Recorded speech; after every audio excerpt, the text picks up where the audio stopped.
ಬೀದಾಳಿ ಮಿಸ್ಸೆ ಇನ್ನು power play ಒಬ್ಬನೇ ಶಿವ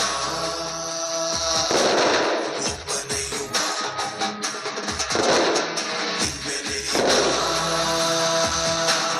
ಜೊತೆ ನಿಲ್ಲುವ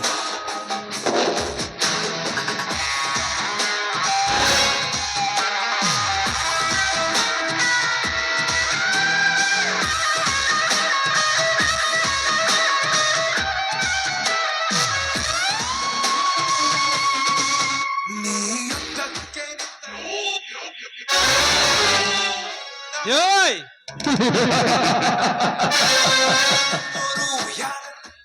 ಅಂದು ರಾಮ ರಾವಣರ ಮಧ್ಯದಲ್ಲಿ ನಡೆಯಿತು ಬಾಣಗಳ ಯುದ್ಧ. ಭೀಮ ದುರ್ಯೋಧನರ ಮಧ್ಯದಲ್ಲಿ ನಡೆಯಿತು ಗದಾಯುದ್ಧ. ಈ ಕಲಿಯುಗದ ರಾಜ್ಯ ಮಹಾರಾಜರ ಮಧ್ಯದಲ್ಲಿ ನಡೆಯಿತು ಬಾಣಗಳ ಯುದ್ಧ. ಆದರೆ ಇಂದು ನನ್ನಂತ ರಾಜಕೀಯ ನಾಯಕರ ಮಧ್ಯದಲ್ಲಿ ನಡೆಯುತ್ತಿದೆ ಮೋಸದ ಯುದ್ಧ. ಆ ಮೋಸದ ಯುದ್ಧದಲ್ಲಿ ನಾನು ಗೆದ್ದು ಪ್ರವೀಣನಾಗಬೇಕಾದರೆ ಒಂದು ನನ್ನ ಜೀವ ಹೋಗಬೇಕು, ಇಲ್ಲ ಒಂದು ಆ ವೀರ ಧರ್ಮರ ಜೀವ ಹೋಗಬೇಕು.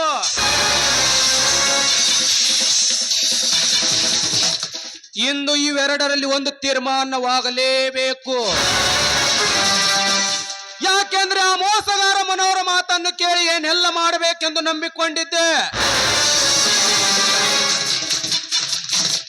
ಆದರೆ ತನ್ನ ಹಿತಾಸಕ್ತಿಗಾಗಿ ತನ್ನ ಸೂಳೆಯನ್ನೇ ತಂಗಿ ಎಂದು ನಟಿಸಿ ಆ ಶಶಿಧರನಿಗೆ ಮದುವೆ ಮಾಡಿಸಿ ನನ್ನ ಕೆಲಸವನ್ನು ಪೂರ್ಣಗೊಳಿಸದೆ ಅವಳನ್ನು ಕೊಂದು ನನ್ನ ಕೆಲಸವನ್ನು ಅರ್ಥಕ್ಕೆ ನಿಲ್ಲಿಸಿದ ಪಾಪಿ ನನ್ನ ತಂಗಿ ಲಕ್ಷ್ಮಿಯನ್ನು ಆ ಬೀರನಿಂದ ಅಗಲಿಸಿ ಕರೆ ತರುತ್ತೇನೆ ಎಂದು ಹೇಳಿ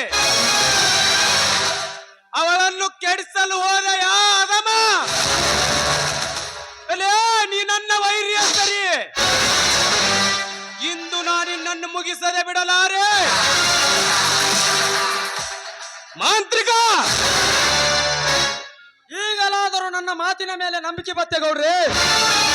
ನಿಮ್ಮ ತಂಗಿಯಾದ ಲಕ್ಷ್ಮಿಯನ್ನು ಇಲ್ಲಿಗೆ ಹೊತ್ತು ತರಬೇಕಾದರೆ ಎಷ್ಟು ಕಷ್ಟಪಟ್ಟೆ ಗೊತ್ತೇಗೌಡ್ರಿ. ಹೆದರಬೇಡ ಮಾಂತ್ರಿಕ, ನೀ ಪಟ್ಟ ಕಷ್ಟಕ್ಕೆ ಮುಂದೊಂದು ದಿನ ಅದರ ಬೆಲೆ ಕಟ್ಟುತ್ತೇನೆ. ಆದ್ರೆ ನನಗೀಗ ಬೀರನ ರಕ್ತ ಬೇಕು.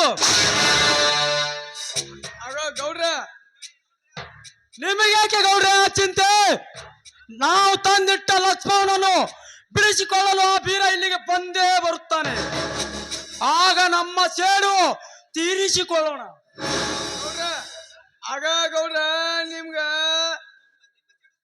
ಸೇರ್ತಿರ್ತೀರಿ ಗೌಡ್ರ, ಇವಂಗ ಬಹುಮಾನನು ಸಿಗುತ್ತೀರಿ ಗೌಡ್ರ. ಗೌಡ್ರ, ಆ ನೀಚ ಮನವರ ನಮ್ಮ ಅರಮನೆ ಕಡೆ ಓಡಿ ಬರುತ್ತಿದ್ದಾನೆ. ಹೌದಾ ಮಾಂತ್ರಿಕ, ಈ ಬಂದೂಕಿನಲ್ಲಿ ಎಷ್ಟು ಗುಂಡುಗಳಿವೆ? 4 ಇದೆ ಗೌಡ್ರೆ, 4 ಗುಂಡಿವೆ. ಅಂದ್ರೆ ಒಂದು ಮನೋಹರನಿಗೆ, ವೀರ ಧರ್ಮ ಶಶಿಧರನಿಗೆ ಗೌಡ್ರ. ಹೌದು ಸೀತಾಪತಿ, ನಾಳೆ ನಮ್ಮ ಸರ್ಕಾರ ಹೋಗುವುದರೊಳಗೆ ನನ್ನೆಲ್ಲ ಕೆಲಸ ಪೂರ್ಣವಾಗಬೇಕು. ಇಲ್ಲ ಅಂದ್ರೆ ಆ ಧರ್ಮದ ನುಡಿ ಬೆಂಕಿ ಕಿಡಿಯಾಗಿ ನನ್ನ ಪ್ರಾಣಕ್ಕೆ ಅಪಾಯ ತಂದೊಡ್ಡುತ್ತದೆ. ಘಾತವಾಯ್ತು ಗೌಡ್ರೆ, ಘಾತವಾಯ್ತು. ಘಾತವಾಯ್ತೋ ಇಲ್ಲ ಆಘಾತವಾಯ್ತು? ಲಾವಣ್ಯಗಳಿಂದ ಉಳಿದ ಕೆಲಸ ಮುಗಿಸಲೆಂದು ಅವಳ ಹತ್ರ ಹೋದಾಗ ಆ ಶಶಿಧರ ನನ್ನನ್ನು ಕೊಲ್ಲಲು ಪ್ರಯತ್ನಿಸಿದ.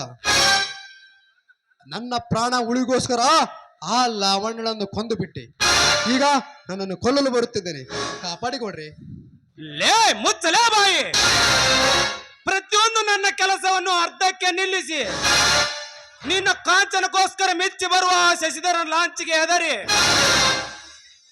ಇಲ್ಲಿಗೆ ಎಲ್ಲ ಕೆಲಸ ಮುಗಿಯಿತೆಂದು ಅವಳಿಂದ ಎಲ್ಲ ಸಂಪತ್ತನ್ನು ಕಿತ್ತುಕೊಂಡು ಮುತ್ತು ಕೊಡೋ ಮುಖಕ್ಕೆ ಮೆತ್ತಗೆ ನಿಂತು ಗುಂಡು ಹಾಕಿ ಸಾಯಿಸಿ ಇಲ್ಲಿಗೆ ಹೇಡಿಯಾಗಿ ಓಡಿ ಬಂದಿರುವೆಯಾ ಮಗನೇ? ನೀನು ನನ್ನ ವೈರ್ಯ ಸರಿ, ನೀನು ಸಾಮಾನ್ಯದವನಲ್ಲ. ನನ್ನ ಕಣ್ಣಿಗೆ ಮಣ್ಣೆರಚಿ ನನ್ನ ಬಗ್ಗಿಸಿ ನಡೆಸುವ ಉತ್ತರ ಕುಮಾರ ನೀನು. ನಿನ್ನಂತ ಮೋಸಗಾರ ನನ್ನ ಗುಂಪಿನಲ್ಲಿರಬಾರ್ದು. ತಾಳು ಮಗನೇ.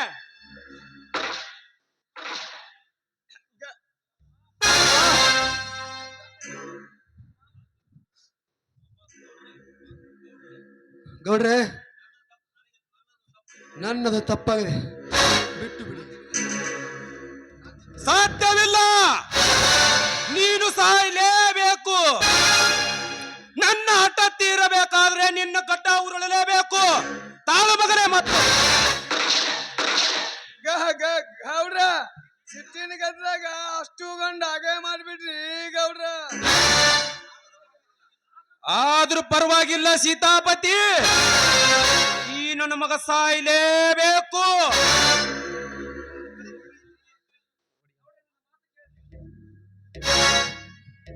ಗೌಡ್ರೆ, ನನ್ನ ಮಾತನ್ನು ಕೇಳಿರಿ. ಏ ಅಪ್ಪ, ನಿನ್ನ ಮಾತು ಕೇಳುದಿತ್ಲೆ ತಮ್ಮ. ಸ್ವರ್ಗನಿಗೆ ಲೋಕಕ್ಕೆ ಹೋಗಿ ಪರಮಾತ್ಮ ಧ್ಯಾನ ಮಾಡ್ಕೋತ ಕೂತ್ಬಿಡು. ಮತ್ತೆ ಕೆಲಸದ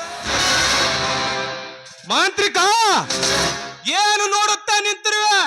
ನಿನ್ನ ಕತ್ತಿಯಿಂದ ನೆತ್ತಿಯನ್ನು ಸೀಳಿ ಹಾಕಿಬಿಡು.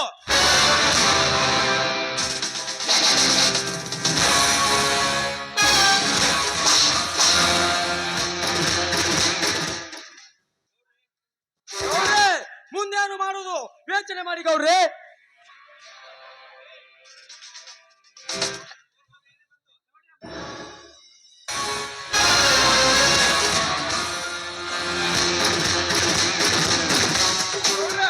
ಎಲ್ಲ ಮುಗಿದು ಹೋಗಿದ್ರೆ ಕೆಲಸದ್ರಿಗೆ ಏನಿಲ್ಲ, ಎಲ್ಲ ಜೀವ ಹೋಗ್ಬಿಡು. ಮುಂದೆ ಏನು ಮಾಡಬೇಕು ಯೋಚನೆ ಮಾಡಿ ಗೌಡ್ರೆ. ಯೋಚನೆ ಏನು ಮಾಡದೈತೆ? ಯೋಚನೆಗೆ ಹೇಳ್ಬೇಕ್ರಿ ಗೌಡ್ರ. ಎಲ್ಲ ಕೆಲಸನೇ ಬಗೆಹರಿದು ಹೋಗ್ಬಿಟ್ಟದ. ಗೌಡ್ರ, ಅವ್ರನ್ನ ಬಿಡ್ಸಕ್ಕ ಬೀರ ಧರ್ಮ ಶಶಿ ಬರ್ತಾನ. ಅವ್ರಿಗೆ ಕೋಲೆಗೆ ಹಾಕ್ಬಿಡ್ರಿ, ತೆಗೆದಿಡ್ರಿ 3 ಗುಂಡ.